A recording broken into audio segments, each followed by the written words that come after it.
Hey guys, Julien here. Welcome to my first video. Today I'm here with Lucas Sacco and we're gonna be ranking board breakers. If you haven't seen it already, we ranked hand traps on his YouTube channel for this upcoming format. And yeah, Sacco, if you want to shout out your spreadsheet or anything, go ahead. Ooh, yeah, I made a spreadsheet. If you click on the link in the description, you can buy it and then get better at Yu-Gi-Oh. Yeah, and you can find his YouTube channel also in the description. I'm sure if you're watching me, you probably already know about his channel though. But yeah, so let's get started. So first we have Cosmic Cyclone. This is not this card's format, so I would personally put it in homeless. I don't know what you think, Sako, but Yeah, we're just like never playing this card. This card is like a really good matchup into Yummy. Being able to Cosmic Cycle and their minion basically just take it out of play forces it to a very horrible game state. I don't know if you guys have seen, there was like a big money match between myself and Trift Gaming. I got my field spell SP'd. And the really cool thing about Yummy is if you get your field spell SP'd, you lose to Ash Blossom if they set it on their field because you can't attack over it ever. So, Cosmic Cyclone is a really good like niche interaction there, but there's just other cards that kind of do the same thing as that. And because Cosmic Cyclone just doesn't have enough coverage into the format, doesn't have enough versatility or honestly power, just isn't the right time for it.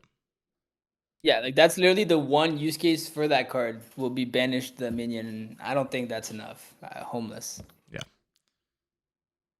Eclipse is next. I think Eclipse is like a sneaky, either a sneaky S or a really high one, in my opinion. Actually, The issue. Oh, okay. What you? I'm this listening. card's insane. This card's broken. Um, Having a quick effect that you can draw into as like your top deck and have it be super viable, like either going first or when you're drawing it going second. Non-targeting removes everything on the field and bypasses the like K9 X Force, the upgrade card, is super good because you're usually trading for at least 4 cards with this one Eclipse, but also like it has niche versatility going first to just like protect you from other hand traps, but also be like an interruption on their turn. I think this card's broken in every format where it's strong. Yeah, I like it in S. I think the main issue I have with it, like there's all the positives you said, and then the one issue I have with it is the fact that it's not great into Malice. It's useless into Malice when going second. So I wouldn't main deck this card, but I think that in terms of a side deck card, this is definitely like an S tier. Like this is probably one of the first. This is for sure the first board breaker or second board breaker you want to put in your side deck if you're playing board breakers in your side deck. Yeah, absolutely. Evenly, what do you think about this card? This card, I feel weird about it because so first of all, it's really bad into Malice for like the same reasons. Like you can't even pair this card with board breakers into Malice because of Lingeribo tributing ally code. Like you need to have very specific hands to make it work. And then into other decks, you are, obviously conceding the fact that you're gonna kill your opponent while not even removing the full board. Um, so I would probably put this in like, I want to say like the low ones or the high twos. Like that's probably where I'd have it. Yeah. Ooh, that's crazy. I think this card is homeless. I think this card is absolutely awful as a card. Like almost every time you Okay. activate this card, I feel like you lose. You lose just way too much like advantage by activating the card. Like you skip your battle phase, your opponent no longer has to worry about disrupting you to like stop you from climbing up or doing anything threatening. The only thing they do is they try to get as much possible follow up as they can with their cards, and they try to stop you from making the biggest boss monster you can. And they usually get like 4 or 5 pieces of follow up just because that's how decks work in modern Yu-Gi-Oh now. And so they get 4 or 5 things. You already Yeah. have a minimized board, and they probably have more cards on top of it they're going to draw into. It just already feels like you're at a super losing spot every time you activate this card. Yeah, I could definitely see this one in homeless. And then actually for the next one, I want to go straight to Dark Ruler No More because it has a similar approach to Evenly, right? You accept that you're not gonna win this turn. However, this card actually has a way better application into the format, in my opinion. I would actually put this card in like the 1 tier because this card into the Yummy board is really strong, especially if you're playing a deck like for example you're playing Malice, right? And you're going into a Yummy board and you have Dark Ruler plus Impulse or Dark Ruler plus Abyssal, you now actually just their whole board you beat it because all they could have to play through the Dark Ruler is surprise, right? You can Impulse surprise, you win. If you can, if they like only have a link in the grave, like one link in the graveyard, and you Abyssal it, you win. So I think Dark Ruler is actually really strong in this format. But I'd probably only play it as a side deck card, obviously. Yeah, I agree as well. I think the big difference between Evenly and Dark Ruler is the fact that you still get your battle phase. Even if you can't kill them in your battle phase now, like you're cutting off so many Hmm. resources because you have the ability to go battle phase and like remove other things from the field that you don't normally get. But also Dark Ruler has like the ability to just be a singular card. If I activate just Evenly, it's never gonna be enough. Doesn't matter what the situation is, it's almost just never gonna be enough. Dark Ruler usually will just be enough on its own, unless you get like judgmented, of course. Yeah, I definitely agree. And the fact that it doesn't just say like your opponent gets to like pick their best card and keep it, you know, no, you just Yeah. negate everything. Ooh, change of heart. I'd probably put that card in homeless, like realistically. Yeah. Against Yummy, targeting removal against Yummy does absolutely nothing, right? Um, against K9 Vanquish though, they have like five five boss monsters on the field and then like five boss monsters in hand. Like this card does nothing. Against Malice, they also have very layered. Like every board is way too layered. That's the short way to put it. So I think this card's homeless right now. Yeah, I definitely agree. The card is just horrible. Having like a 1-for-1 targeting trade is just not going to be good enough for the foreseeable future. Yeah, no, I totally agree. Next is Pank. I think this card's like a little overrated. Correct me if I'm wrong. People like always talk about how this card's like super broken into Yummy. Like you summon it and then you go battle phase and then you can chain to their statue and whatever. But from my experience, the Yummy board always ends on like either like a Link monster, a level 1, and then a Synchro. So there's always ways to play around like the again, it's targeted destruction at the end of the day, right? It's targeted removal. So I'm not a big fan of this card. I think this card's probably like 2. Like better than Change of Heart because it applies more pressure, but probably not like not in the 1 section. Not that good. Yeah, I agree. And the fact that this card has like no versatility going first definitely just brings it even further down. I think that it would be like a high 2 at best. Just because if you do have like a Fuwalos or like something that would stop them, like even an Imperm or an Ash Blossom, to like make their doors smaller, Pankratops will basically trade with the full board. Like you have to have a 2-card combo at that point. And I feel like if I have a 2-card combo, I feel like Droplet plus Dark Hole also does the same thing. You know? Yeah, exactly. Econ, I mean that's I'd probably put that in homeless too. You know, like it also the fact that like you tribute to dodge things isn't as relevant this format because a lot of decks don't care about like targeted like imperms or whatever, right? So I probably put this card like yeah right next to right next to Change of Heart and homeless. Yeah. I mean, it's just change of heart, right? Except you also have to lose one of your cards. So Yeah, exactly. Yeah, it's too quickly spell, but. Forbidden Chalice. I think the chalice has got to stay forbidden. And right now, like, play Imperm if you want to negate things, right? Like, just the fact that it's a quickly spell, so you, like, can control cards and activate it, I don't think that makes it that much better than playing Imperm. And just targeted negation, as we said, is bad. I'd put it homeless. yeah, I think that the card is definitely not the best in this current format. I don't think it necessarily deserves the homeless title. I think I'd probably put it at the very, very bottom of tier 2 because like it's a playable Yeah. card, but it's definitely much, much better than every single one of these cards here, but it's not good. So I mean, it just needs to be Yeah, no, slightly above these. I'm excited. We've been talking about a lot of bad cards, so I'm excited to talk about probably my favorite breaker on this list. Put Droplet at the top. Let's put Droplet at the top, baby. Yeah. S tier number 1 slot. I think that this card is the most mainable breaker, right? You can play this card, you can main it, just because of the fact that you can send cards and your opponent just can't respond. Like you can negate a yummy synchro monster with this, send a monster. Now they can't tag out, so they like you went 2 for 1 really. Um, and you can break boards so easily when you pair this with other breakers and you get free sends and everything. It's really strong. I think this is probably the best board breaker this format. I totally agree. This card is like the most main deckable board breaker besides like talents or like imperm. Just because like it pairs so well with everything else. Also, like the ability to outplay your opponent with Droplet. There's so many different situations where if you're just a better player than your opponent, Droplet becomes such a more powerful card. One major example it's going to come up this format is because people are playing Zeus again. One thing you can do is if they have an Xyz monster and they attempt to attack you, in the damage step, you can actually activate Droplet, sending the monster that they are declaring the attack on. And since that monster left in damage step, and they've already successfully declared an attack, they can't redeclare and attack again. But since they didn't reach the end of damage step, the end of battling, they can't actually summon Zeus on their Exceed monster. So like, things like that can be used to kind of outplay your opponent. But also, Droplet's just like one of the most powerful cards of all time. Yeah. S tier, baby. Yep, S S tier, tier. baby. And then we can look at bad cards again. So let's look at. Back. Okay, Kaiju's. Hmm.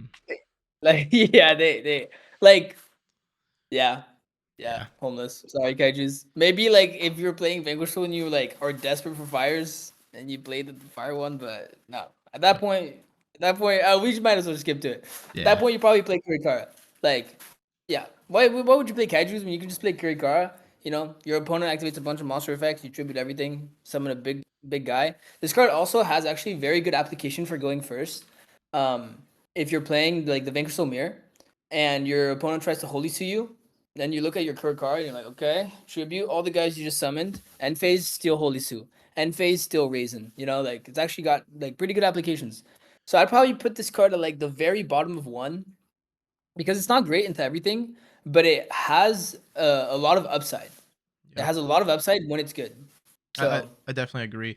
One also cool thing with like Dogoran and Kurikara, specifically in the Vanquish deck, 'cause I think that's like the only deck you'll actually play these in, is that into like Lunalight specifically, you don't have a grayed out to towers, of course. So what you do going second, if you're playing Lunalight, or I'm sorry, if you're playing against Lunalight and you're playing Vanquish Soul, is you'll make a Hida as you're like playing and comboing through their board, and then whenever they do use their Liger to destroy to try to stop you from playing the game, because like whenever you activate that field spell, they basically have to do it there, or else they're never destroying them the entire time.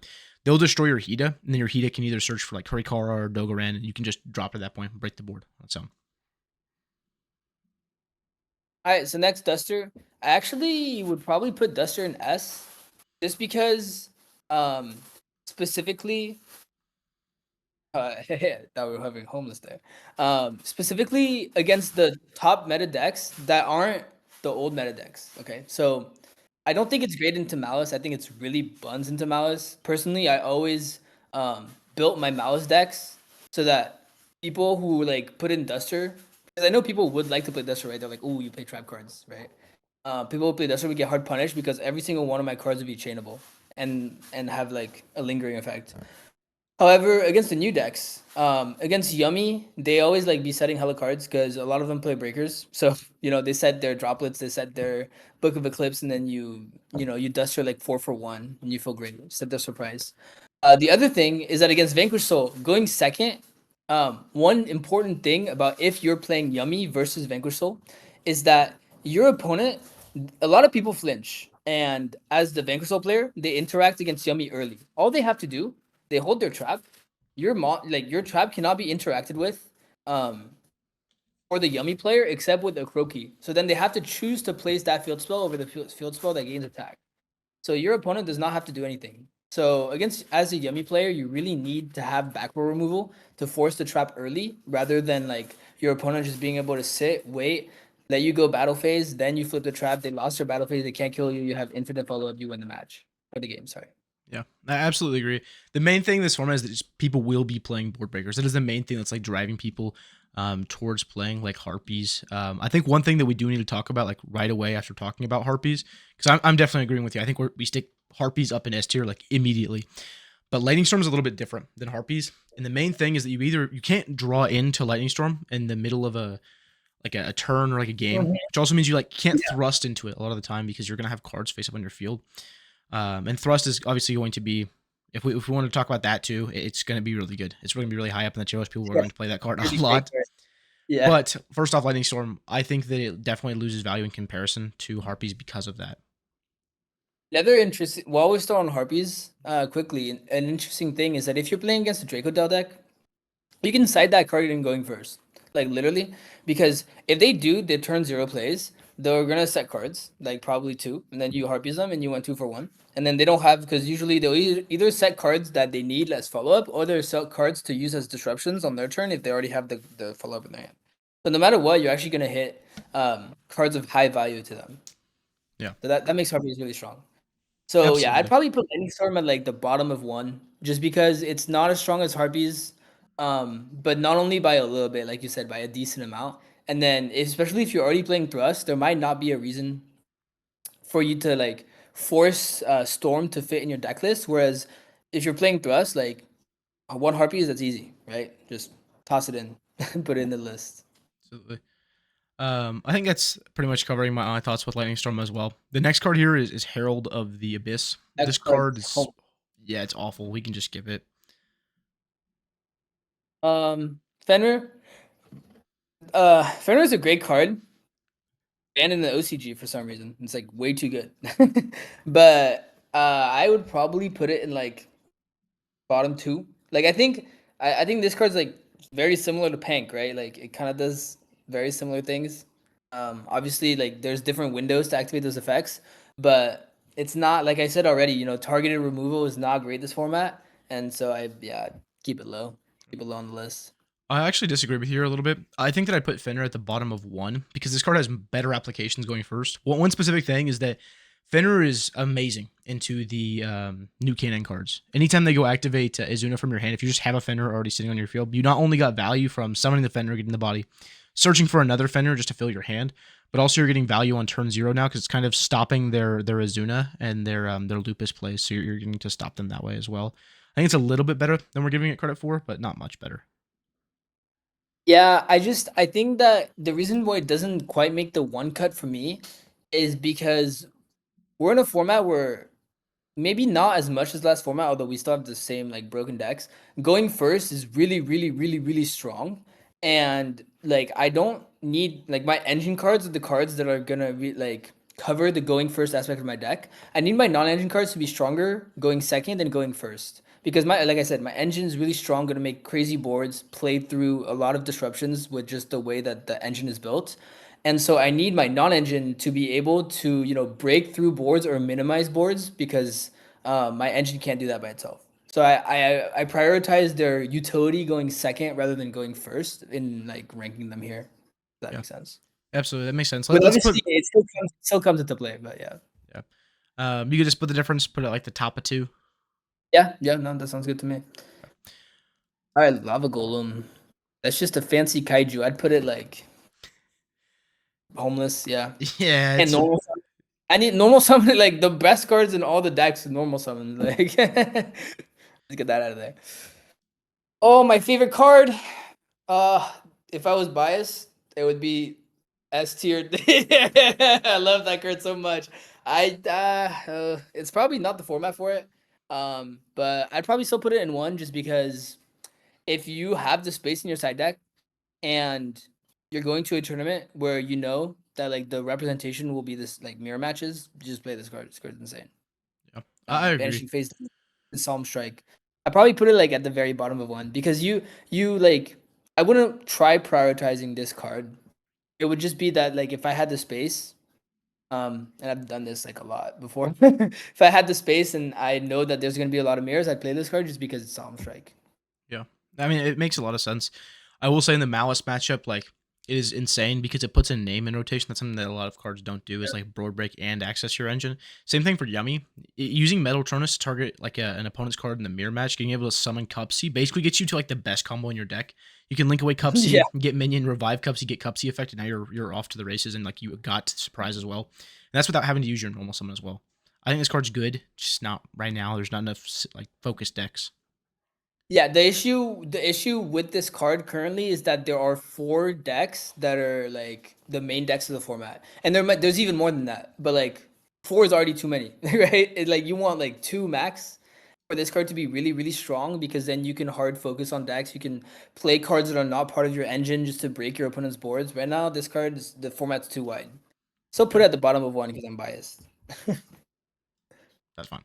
Raigeki. This card's like it's like Lightning Storm without the bad part of it. Still don't think it's the best. What do you think? Yeah, it's like I think it's a worse Dark Ruler. Because engines are so good at removing bodies as they are that you don't really need to like Raigeki them. You just need to negate them, make sure they can't respond, make sure they can't negate you. So I'd probably put it like at the top of 2, bottom of 1. I'm biased too. I think Metal Tronus is better. Yeah, like and especially like this card's doo doo against Vanquish Soul. They literally like can't be destroyed by card effects. Yep. So Um, yeah, it has to be time specifically for for. you. Sorry, go ahead. I was gonna say it has to be specifically for Yummy, but yeah, not top for your favorite card. Yeah, this is my bias card. I love Salesman, but right now it stinks. Like we just don't have one broken card that's just shared across every deck. The thing with this card in the format where I played it, which was Houston, there wasn't like one card that you were wanting to call like it was back then. You could use this card on Detonator, and it like absolutely added Detonator. It added a Detonator even if there was a Twins, there was a plugin. It just traded with the card. There was nothing they could do about it. It also had versatility to cover everything in the matchup. It's like the big disruptions for every deck. It was like Murakumo. You could just call Murakumo, shut it off completely. You could call Detonator, shut it off completely that way. You could call Cryptor, which is a card that usually can't get negated, but if they can't activate it, then like they can't even use it. So having like niche Yeah. interactions like that is cool, but just right now, there's just so much getting spread out across the format. I will say that if your opponent does in with a Synchro Monster, using this calling Yummy Snatch is pretty funny because they can't Synchro summon at all, but they still get like enough disruptions off of it where it's going to hurt. Yeah, that's like the only deck where it's like okay into. Into Vanquish Soul, they have way too many like any other of these board breakers can out those cards already, right? Like Salesman is gonna focus on one card while any other board breaker can just out like the whole board or half the board, you know? Where yeah, like we're not really ending on like one boss monster anymore, like one detonator. We're ending on like five different monsters on board, like I said before, and then like four cards in hand, like different attributes, Holy Sue, Caesar, Raisin, like yeah, it's too much for Salesman to take care of. Yeah. That kind of goes with the next card, which is Gordon Slicer. This card is just yeah, this card's homeless. It takes way too many resources just to end up doing like pretty much nothing. Just bouncing cards, but it targets and it says that it can't be negated, but like who cares because it can be responded to. So you can just either dodge the targeting or use the guys that you're targeting. Like this card does nothing. I totally agree. On two cards that you can't respond to. Good cards. Yeah, Super good volley. transition. Folly, oh, I really like that card. I think that card's really good. The issue with it, um, is that it takes extra deck space. So this card is like a 7 slot card, maybe not seven. It's a 5 to 6 slot card, right? And so you got to think when you're building your deck if that's something you can afford in the space of your deck. If you can, this is probably an S tier card. I totally agree. This card has like a lot of good like coverage as well. Against Draco Tail, you can absolutely just destroy them. There is a new fusion monster, which I don't know its name, but something dragon. It was an ultra rare fusion monster out of a Lens Insight or a Duad, It one of the takes a sets. dragon and a spellcaster. It That takes a guy. dragon and a spellcaster, and it says that your opponent cannot activate the effect of special summon monsters they control that are either dragon or spellcasters, which is the whole deck. Yeah, so you're gonna take their board, throw it in the graveyard, and then floodgate them while you're doing it, which is ridiculously broken. And obviously, this card's gonna be good against Yummy as well because they're all the same type, same attribute. And if they don't have the same type, same attribute, they're ending with Herald, which is the same type. So then you can go for Mud Dragon, which may actually end up being better because a lot of their disruptions do involve targeting. So I That think the is Super true. Poly is insane into specifically those two matchups. But besides that, there's just not enough coverage for the card.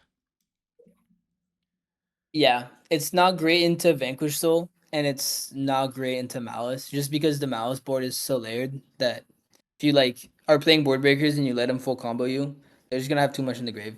I'd probably put it like the top of one, maybe the middle Oh, of one. I was I think thinking okay, the middle of one.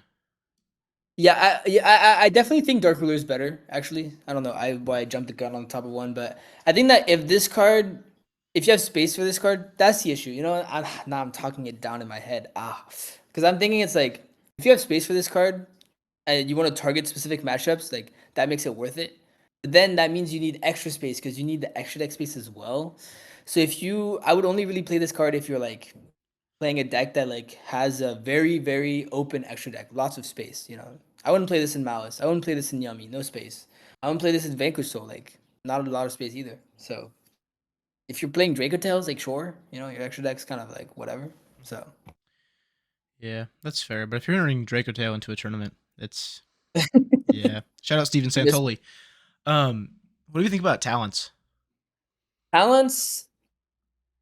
is weird.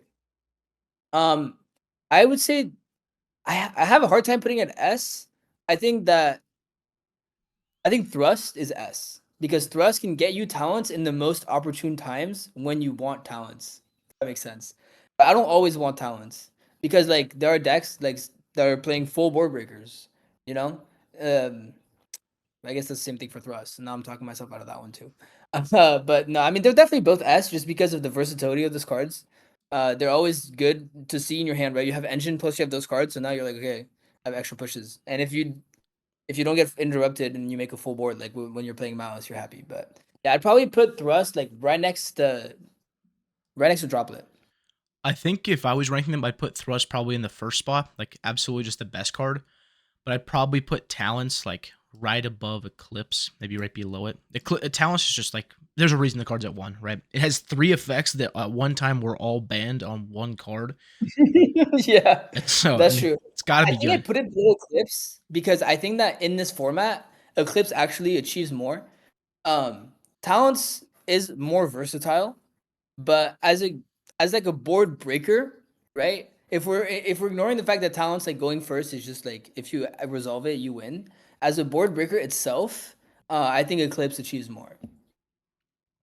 Yeah, But then I also just that thrust is just the best card like in this game. Low-key. yeah, just I adds I put thrust on my list. Like you know how it is. Set yeah. floodgates.